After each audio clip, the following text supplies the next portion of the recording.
and late night podcast. Hello, everybody.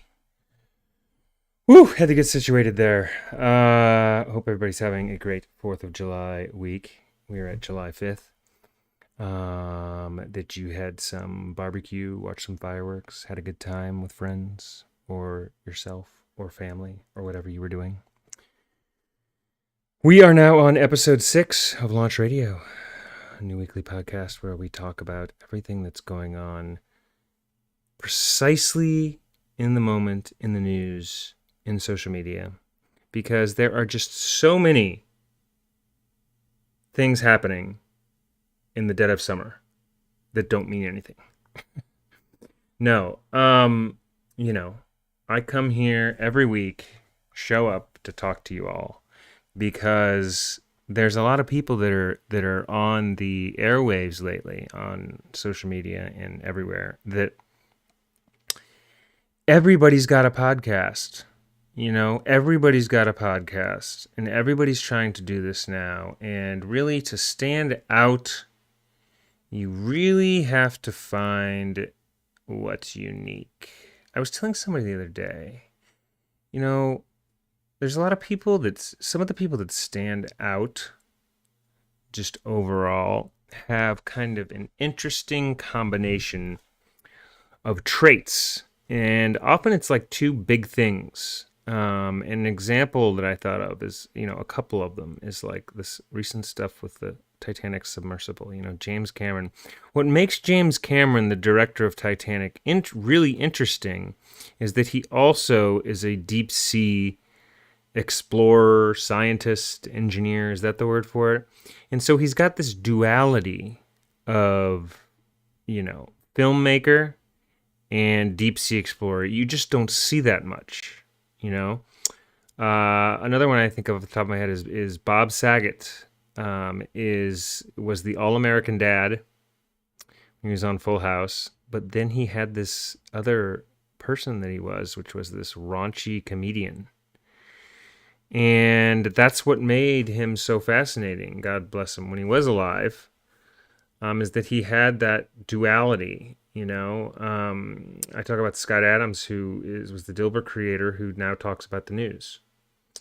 It's another duality. But there's so many like that where that helps people stand out. So one piece of advice, for what it's worth from me, is if you can find a couple things that really interest you, that are kind of unique and make you stand out, it can literally make you stand out, because there's a lot of people in the mix. There's a lot of people doing this. It's a tough world out there. It's competitive, and often combinations of things have a way of standing out. So find your two things. Find your duality that makes you interesting. There's a lot more. If you have any, leave it in the chat or in the comments, but I know there's many more beyond those three. So I wanted to get started with that. Secondly, I would like to get into just everything that's going on today with, I guess, Mark Zuckerberg launched Threads. Okay? So we have Twitter. Now we have Threads. Threads. I gotta be honest with you. I don't need any more social networks. No more social networks, please. For the love of God, can you stop making social networks? I am so social networked out between YouTube, TikTok, Instagram, Facebook Meta, Twitter. Now we have Threads, and we had Blue Sky, which people were going to from Twitter. How do people do it? Honestly, how do you do it? Because something's weird in the world, in the simulation, because these people are on Twitter all day long, every day. I don't know how you guys do it. They literally tweet, and you know who I'm talking about. There's like hundreds and thousands of people just on it all day long. How do they make money? Because with ADD, I'm terrible with money, and I was saying that on Twitter the other day, and so, I don't make anything on the thing. I mean, I don't know how. If somebody wants to tell me how, great. Like, I'm all for it. Tell me how. Tell me what to do. Because with ADD, we're not good with money, so we don't think into the future in that way. We're just doing what's in the moment. So I don't know if everybody's just doing it for free or making pennies or making nothing, or like, what in the hell how is everybody eating? Like, how do they have food to eat when they're sitting on Twitter all day? I mean, you can do subscriptions, but Musk is only approving rich people and people with 100,000 followers or over. He only wants rich people, apparently. I don't see him approving, creators with 3, 4, 5,000 followers. He's just not approving them. Like I said, Musk is failing with Twitter. I want to be clear on that. He's failing. I mean, big time. So, I don't know how all these people do it all day. I don't know how they're on it all day. I don't get it. So if anybody wants to enlighten me, feel free. I guess people just have a lot of time on their hands and are either extremely rich or extremely poor. Everybody on Twitter must be extremely rich or extremely poor, because I don't know how you would sustain it otherwise. There's not like a big monetization thing happening where you pair with a brand or something, ads. I mean, what do you do? I don't get it. I don't get it. Am I the only one saying this out loud? I don't get it. How do you make money on Twitter? What are you doing? Somebody in the stratosphere, tell me how you're making money on Twitter. I've said it out loud so many times, and it's like I'm banging my head against the wall. I don't understand what you all are doing. So somebody tell me out there. Thank you. Next topic. So we've got Threads. Now, Threads, Mark Zuckerberg created this and to compete with Musk's failing Twitter. I'm just going to call it Musk's failing Twitter because he's failing. He's outed himself as a right-wing Republican, moderate, but standard. Your right winger. He's a good old solid right-wing farm boy. That's what he is. He reminds me. I mean, people I knew growing up that were Republicans. He's your classic Republican. Classic. Like the classic liberal. Like the LA libs you see out here. I make fun of them too. Like, that's what Musk is. So he hasn't shown me otherwise. Until he shows me otherwise, or until he starts doing a better job with Twitter, I'm going to be very critical with him. I'm sorry. I'm going to be very, very, very critical with him. And the bots are out of control. He's failed at that too. So while he's pumping right-wing rhetoric and to boost his agenda, which he has an agenda because and it's political, until he proves me otherwise. So Elon Musk is failing Twitter because he has a right-wing political agenda that he flaunts. He only responds and talks to right-wingers. I'll give him 80 to 90% of the time. And here's what he says a lot. He says, "That's concerning." He responds and says, "Concerning." Or he says, "Looking into it." Or he says, he has these words that "looking into it," "concerning," that type of thing. And it's just, it's so just... I know I keep saying it's so just Republican. There's no getting around this anymore. It's just ridiculous. So anyway, I actually like Elon Musk. Okay? I like Elon Musk. I'm rooting for Tesla and SpaceX. That's one of the other things people don't get is like I support him in that stuff. I can see what most people can't do is that Musk has to be God or Satan to everybody. So he's either God or he's Satan. And I put a poll up talking about how some people he's God and some people he's Satan. And you have to vote which one because he's one or the other. He can't kind of be this, he can't be a human being who does some things good and some things bad, some things great, some things terrible. Everything has to be great that he does, or everything has to be terrible. There's no in between allowed. If you're a Republican, Elon Musk does everything great. and you're never going to criticize him, and you're never going to say what he's doing wrong. Ever.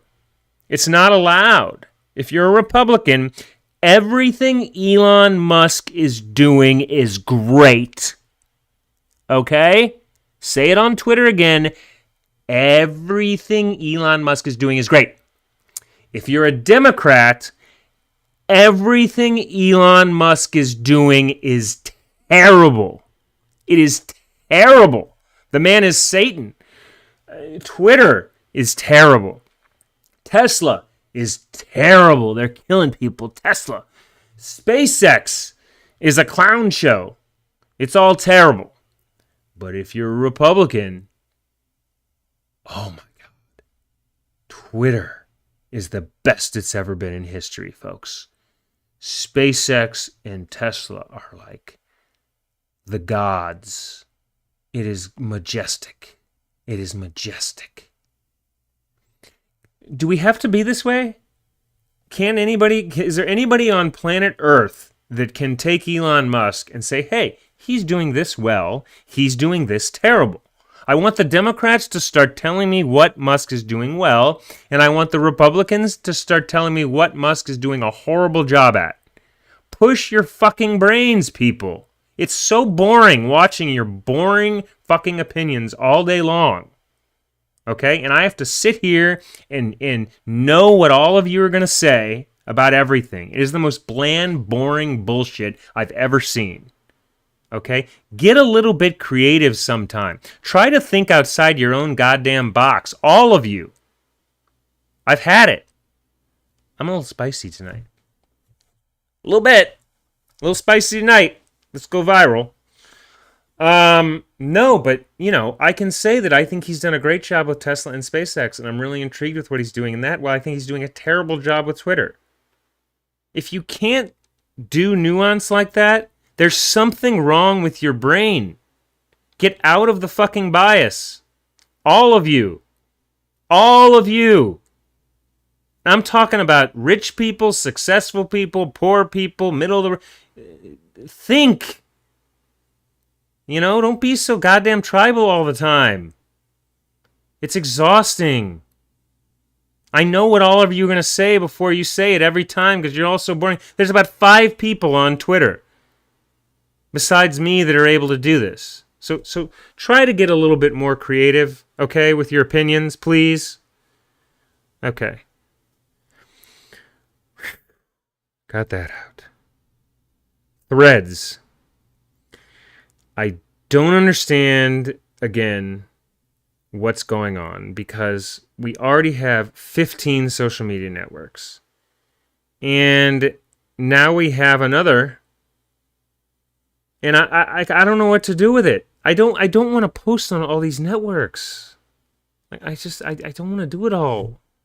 It's like having 150 apps on my phone. It's all so tiring. What in the fuck does Mark Zuckerberg want me to do with that? Does he just want me to put all my tweets over on that? Is it just so that all the liberals get off of Twitter and run to King Zuck because you don't like what Musk is saying? Is it to get the conservatives riled up and about Musk? And I saw some people saying, oh, I can't wait to see what Musk thinks of Mark Zuckerberg's platform. Musk has got to be fuming. He's got to be fuming. Musk doesn't give a flying fuck. Okay? He doesn't give a fuck. Like, at all.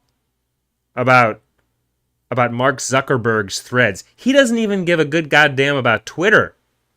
He's only doing it. It's like a fun little vanity project. He doesn't care. He didn't care that Mark Zuckerberg has threads. Okay, he'll entertain you and he'll post his right-wing tweets and his ha-ha-has, ho-ho-hos. But, he doesn't care. You don't need to watch him like you're watching a soap opera on a live chat being like, oh, Mark, you ruined Twitter. Mark. He doesn't give a fuck. He doesn't give a fuck. Okay? At all. So let's get over that. I don't understand what I'm supposed to do with threads. I don't get it. Am I just supposed to post like on Blue Sky? Blue Sky's already running cold. It was like the liberal thing, and just like all the conservative ones like Parler, people just, I gave it more of a shot because of right wing Jack Dorsey. Call Jack Dorsey right wing Jack Dorsey. Because it's a lot of fun when we do that. You guys are all great. But anyway, I don't understand what he's doing with threads. Is he just trying to pull people over? The problem with threads is what is the audience for threads? Like, everybody who's on Twitter likes Twitter. It's where all the political commentary is. It's where everybody's going back and forth. Does Zuck think everybody's just going to jump ship? Does he just think we're going to be like, hi ho silver away, and just go over to threads? Because nothing's going to happen unless the journalists and the media go over there. And I don't know that that's going to happen. One thing about all of this is, people like the drama and the conflict and all that. So because that's happening on Twitter, if it ain't broke, don't fix it. So people will criticize all they want, but at the end of the day, they like if you go to like a happy place where everybody's happy and ja la la la la, it's boring. It's boring. Now, it seems that Marky Mark wants to make Threads kind of just a copy of Twitter. It literally, if you look at it, it looks like he just took Twitter and was like, okay, here's a blank Twitter. Everybody come to my blank Twitter. Okay? So Zuckerberg has created a blank Twitter, and he just wants everybody to jump from one boat to the other. Just jump on my blank Twitter and fill up, and then he has Twitter 2.0 that he's currently calling Threads. So I don't understand what he's doing, and does he just want me to post everything that I have on everything that I have on Twitter? He just wants me to post it on Threads. That's what he wants. Okay, and then what? You just get everybody over there? Is that ever going to happen? Or is it just going to get bland again? Because everybody that's on Twitter, here's the problem with Threads. Everybody that's on Twitter is, been committed to Twitter. They've tried to go over to other things like Blue Sky or Parler. It hasn't worked. Twitter's where the drama is, which people like. It's where the conflict is, which people like. So people stay on Twitter for these reasons. Do you understand? So if you created a blank Twitter, I mean, sure, maybe, but I don't know that that's gonna. I don't quite know that that's gonna happen like that. So that's the first problem, is all these people are already indebted to Twitter. And the second problem is, if you're trying to get the Instagram, Facebook audience, they don't really have as much interest in Twitter political commentary type of rhetoric on social media. A lot of them, when Musk made it last week, when he made it so you couldn't, with links to tweets, you couldn't see it if you didn't have a Twitter account. So I kept posting them on Facebook, and people were like, well, I can't see it. I can't read it because I don't have a Twitter account. Well, you can sign up for a Twitter account and not pay and read it. Like, it's okay to do that. You can still have a Twitter account and not pay him. But anyway, so, Twitter, Facebook's and Meta's and Instagram doesn't seem like those people are really that interested in a thread type platform. And everybody on Twitter is happy on Twitter, unless they just want a blank Twitter. I don't understand what the market is for it, unless everybody's just trying to spite Musk. But also all the libs are just going to jump over to Threads, and then it's just going to be like Blue Sky, and then 2.5 weeks are going to go by, and we're going to be like, and then 2.5 months are going to go by, and everybody's going to be like, well, this is getting boring. This is getting boring. I need fighting. I need political drama. Please. Okay, back on Twitter. Threads didn't work. I don't get the end game here. I don't understand where he's going with this. Like, what is Mark? I guess Mark just wants everybody to go from Twitter over to his. I think that's what he wants. Which, I mean, he's got the Twitter 2.0. So I don't get it. I don't get it. Sorry, my computer's hopping off. Um, yeah, I don't get it at all. I don't. I look at it and I just see a repeat of Twitter and people going over there like, ha ha ha, this is so great. Oh, it just looks like bullshit to me. Okay, I mean maybe I'm not that excited. I'm not that excited. So prove me wrong, because I mean, if you give me a reason to be excited, but I'm not just going to go over there because, ha ha ha, Musk, oh, look at this. Okay. Yeah, Musk sucks at Twitter, okay? But, you know, I don't see the appeal. And by the way, that's another thing, like he's not good at Twitter. He's not good at social media. He's good at engineering rockets and cars, but he's not so good at, he's politically blind. And he is just not good in the social media realm. He's not running well. Maybe Mark can run it better. Maybe Zuckerberg's just going to steal everybody, and then he's going to run it better. That could work. That's a scenario that I could see working, actually. That would be interesting. So we'll see what ends up happening with these. I mean, I don't have a lot of faith in this. We'll see.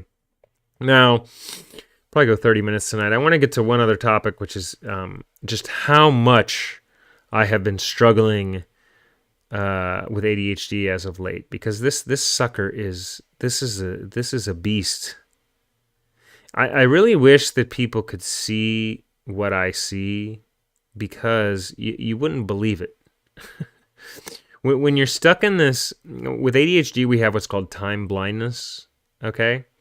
And what that means, it doesn't mean that you can't predict the future, because I'm actually pretty good at predicting. I'm actually pretty good at predicting stuff.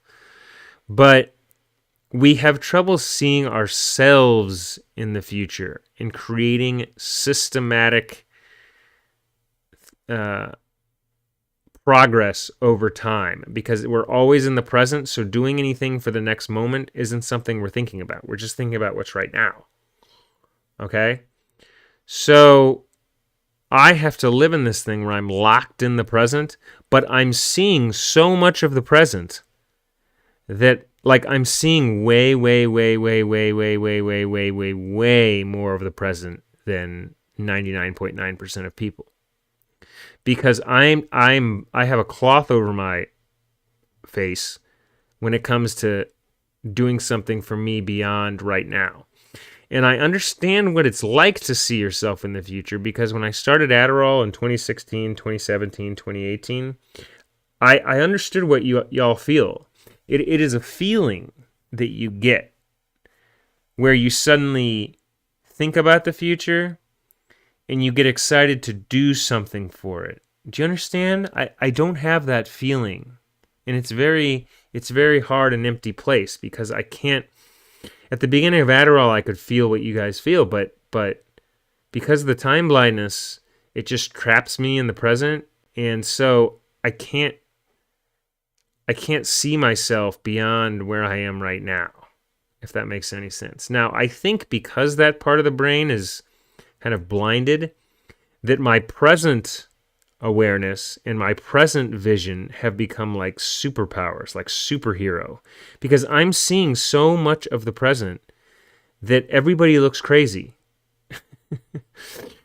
Either everybody looks, well, here's the thing, everybody looks crazy and everybody makes total sense at the same time. So I can talk to people, for example, what I do on Twitter, any news, anywhere in politics, and I can actually see their point of view, which you can't.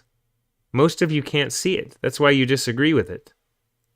If you saw it, it would make sense to you.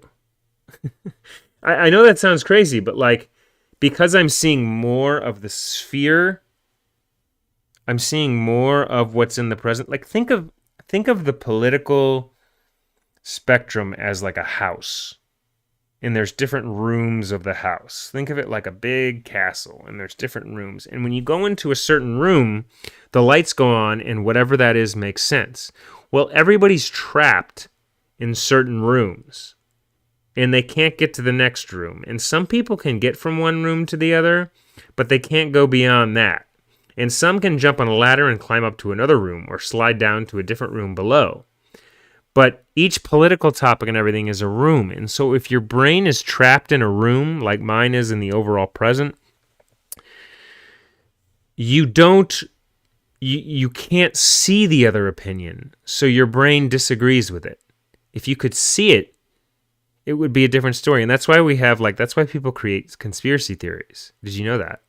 That's why people create conspiracy theories, because they can't see what the other people can see, so their brain automatically creates something that makes sense to them, even though it's absolutely batshit crazy most of the time. And that is... Oh, hi, Lee Miller. Oh, thanks. There's people on here commenting about the stream. Yeah, and so that's what's happening.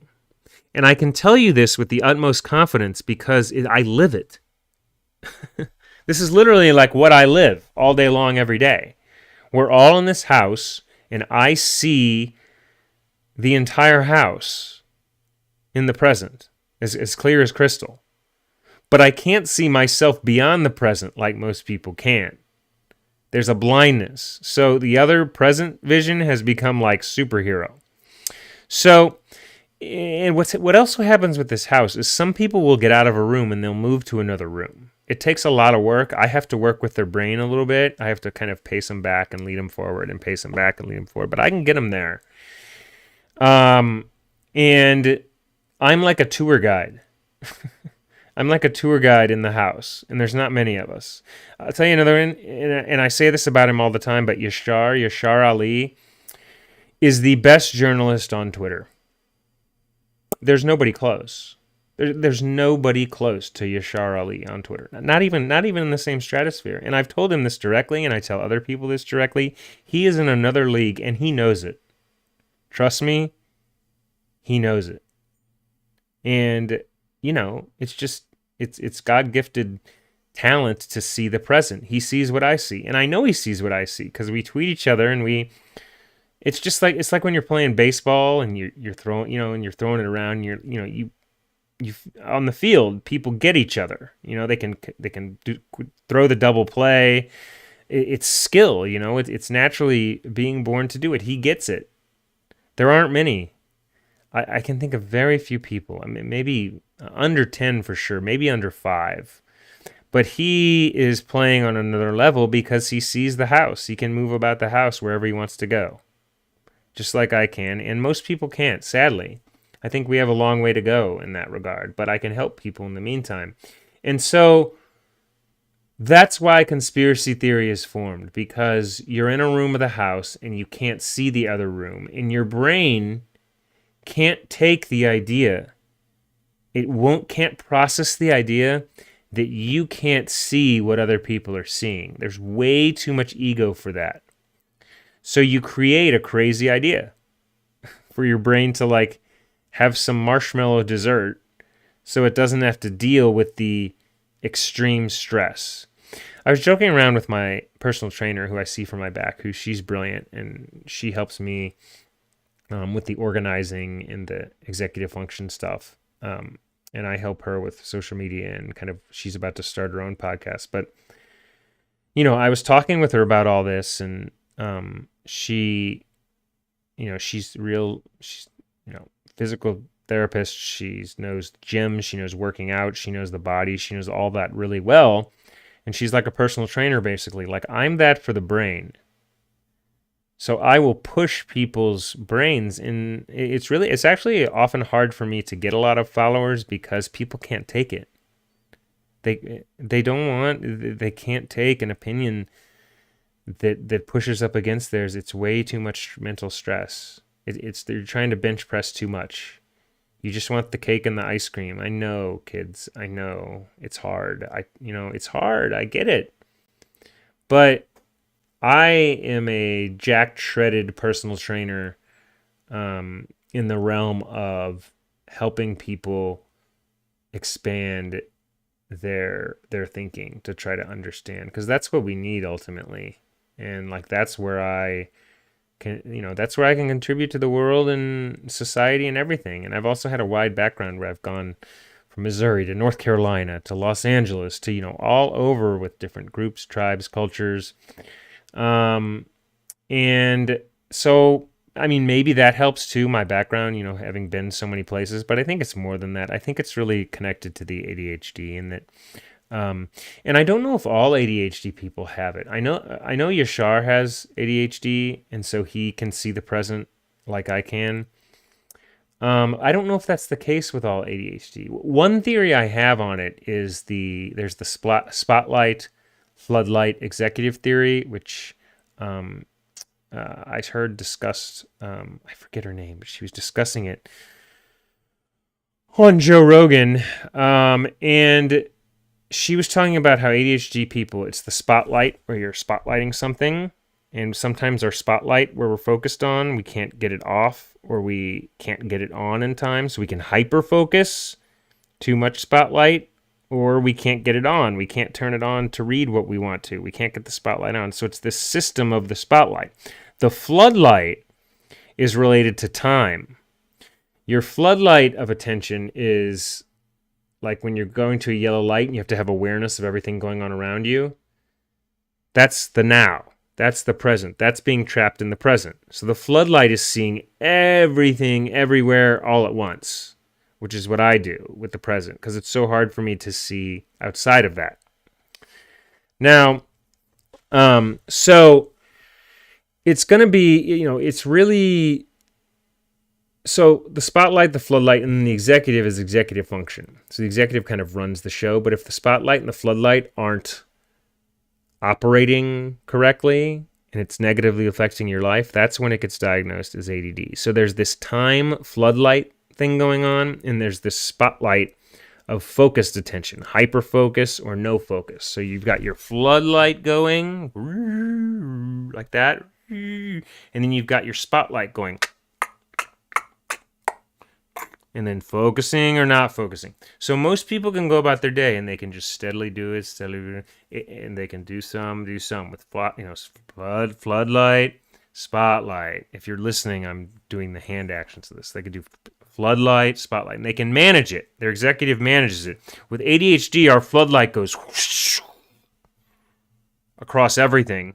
And it's like, pull it back so you can see the future. You don't need the now. It's like, pull it back, pull it back, pull it back, pull it back. We're like seeing everything all at once. Okay? And with the and then with our God bless our spotlight, we're like we're so focused in, or we have to see something and we're like, God, flashlight, I can't get it on. God damn, I can't get it on. Flashlight, come on. And we're trying to get that thing on. So that's what ADHD is. It's those two systems. The present floodlight of now and the focus spotlight. And if you hear it like that, that's the entire ADHD. That's everything. So I wonder if all people with ADHD have this present awareness. I suspect they do. Maybe they don't know it. Because I know Yashar does, and I do. Maybe we're more severe cases. I don't know. I don't know why that is. Maybe we've just got big floodlights, but it really gives the gift of being able to see the now and see more of the present, see the political house that I was referencing earlier. But it drastically limits our ability to create things over the course of time. We struggle immensely with money. People with ADHD, because money is directly connected with time. We're always fascinated by the now. Interest, challenge, urgency, and novelty are our big things. Interest, challenge, urgency, and novelty. That's our brain's system. And to some degree, passion, too. What we don't get is importance. We don't get, time, consequences, responsibility, anything with that we don't get. We're good with importance if it's in the now. That's why we're good at breaking news, because we're really good at seeing what's important in the now. We're not good at managing what's important over time. So you again have this kryptonite gift thing that's happening with ADHD, where because your present vision's so good, you can see so much more of everything that's happening. But your future blindness is so bad, you can't see yourself in the future, and it creates a lot of problems with executive function. So, what's also interesting about that, and I've been tweeting about this, is they say time isn't linear, so maybe those of us with ADHD have it right. Maybe being in the present is, if time doesn't exist, it's just a fake formula that your brain's in. Maybe everything is right now. Actually, they actually say that's actually what's happening. So maybe we are right, and we're stuck in a world where everyone has this time thing going on. This time doesn't really exist, is what some of them say, and I agree. So maybe ADHD have it right at the end of the day. I don't know. So, that's pretty much what I wanted to get to today. That's going to give you guys a lot to chew on between the talking about Musk, his platform, Threads, social media platforms, and then lastly, the ADHD and politics. I like to stay on these similar topics because I can really expand more and more and more. I was quite animated in this one. So this will be fun to see it in the edit. We'll have the clips to you in the next few days. Thank you all for tuning in. I will see you next week. We're going to try to get one of these up tomorrow. I'm going to send it to my editor late night now. He just messaged me, so we'll see how quickly he can do it. The first clip. Usually I post them Thursday, Friday, Saturday, so we'll see. Here at, thank you, Lee. I'm glad you watched it. Lee Miller says, I agree, Jeff. It would be nice if people would see other people's views, but they don't. Yeah, totally. Thanks for watching, man. It's been, some of you I remember from the Mandela days. We covered all the Mandelas, and then the pandemic hit, and now we're kind of rebooting. This is week 6. Here at Launch Radio, we're the future, and the future is Launch Radio, episode 6. See you guys next week. I'm going to St. Louis next week, so I'll try to record one, but if not, we may have to take 1 week off, and then I'll be back the following week. Happy 4th of July. See you guys soon. Later.